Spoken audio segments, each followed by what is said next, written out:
તો બોટાદના ગઢડા તાલુકાની મુખ્ય રેફરલ હોસ્પિટલની એમ્બ્યુલન્સ પોતે જ બીમાર થઈ ગઈ છે। 76 ગામો વચ્ચે એકમાત્ર એમ્બ્યુલન્સ એટલી ખખડધજ છે કે તેના તળિયામાં કાણા પડી ગયા છે। દર્દીઓ હેરાન થઈ રહ્યા છે, પણ તંત્ર નિયમોની માયાજાળમાં અટવાયેલું છે। જુઓ અમારો વિશેષ અહેવાલ।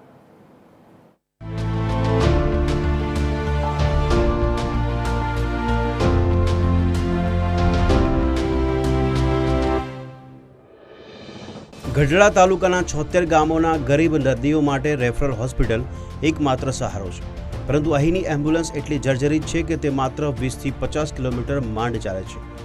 ગંભીર દર્દીઓને જ્યારે ભાવનગર, રાજકોટ કે અમદાવાદ રિફર કરવાના થાય ત્યારે એમ્બ્યુલન્સ દગો થઈ જાય છે।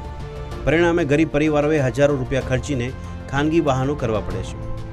કે આવડો મોટો તાલુકો અને દર્દીઓ અહીં આવતા હોય ત્યારે અહીંયા ગઢડાને એક સારી એમ્બ્યુલન્સ સાંસદની ગ્રાન્ટમાંથી આવે અથવા ધારાસભ્યની ગ્રાન્ટમાંથી આવે એવી અમારી માંગ છે, જેથી કરીને નવી એમ્બ્યુલન્સ આવે તો એની અંદર આધુનિક સુવિધાઓ હોય। આવા બે ત્રણ એકની જગ્યાએ 3 થી 4 આવડિયા જે એમ્બ્યુલન્સોની જરૂર છે, અને આવી એક જૂનવાણી એમ્બ્યુલન્સ જો આ કામ હકવતું હોય તો એની જગ્યાએ 3-4 એમ્બ્યુલન્સો ફાળવવામાં આવે અને આ એમ્બ્યુલન્સને બદલી અને નવી 108 જેવી જે સારી કોઈ કન્ડિશનમાં ગાડીઓ મૂકવામાં આવે એવી અમારી માંગણી છે।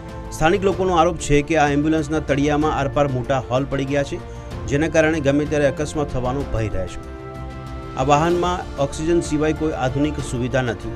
વહેલી તકે દર્દીઓના જીવ બચાવવા તમામ સુવિધા સભર ALS એટલે કે એડવાન્સ લાઈફ સપોર્ટ અને ICU એમ્બ્યુલન્સ ફાળવવામાં આવે તેવી લોક માંગ ઉઠી છે। જી, એક નવી એમ્બ્યુલન્સ હોય તો સારી વસ્તુ છે, પણ સરકારશ્રીના ક્રાઇટેરિયા મુજબ આપણે જોઈએ કે આપણે 2.5 લાખ કિલોમીટર થાય કાં તો 15 વર્ષ થાય તો આપણે માંગણી કરી શકીએ, તો એ મુજબ આપણે માંગણી કરીશું। બીજી તરફ આ મામલે સરકારી નિયમોની મજબૂરી નડતરરૂપ બની છે। હોસ્પિટલના અધિક્ષકના જણાવ્યા મુજબ એમ્બ્યુલન્સ 11 વર્ષ જૂની છે અને 2.05 લાખ કિલોમીટર ચાલી છે। સરકારી નિયમ પ્રમાણે 15 વર્ષ પૂરા થાય અથવા 2.5 લાખ કિલોમીટર ચાલે પછી જ નવી ગાડી મંજૂર થાય। હવે સવાલ એ છે કે તંત્ર નિયમો જોશે કે દર્દીઓનો જીવ। ગજેન્દ્ર ખાચર, TV 13 ગુજરાતી, બોટાદ।